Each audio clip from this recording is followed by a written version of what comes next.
ಕನ್ನಡ ಸಾಹಿತ್ಯ ಲೋಕಕ್ಕೆ ನೀಡಿದ ಅಪೂರ್ವ ಕೊಡುಗೆಗಾಗಿ 1991ರಲ್ಲಿ ಜ್ಞಾನಪೀಠ ಪ್ರಶಸ್ತಿ ಲಭಿಸಿದೆ.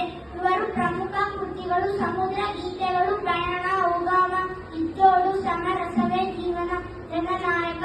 ಗೋಕಾಕ್ ರವರು 1992 ಏಪ್ರಿಲ್ 28ರಂದು ಮುಂಬೈನಲ್ಲಿ ನಿಧನರಾದರು. ಧನ್ಯವಾದಗಳು.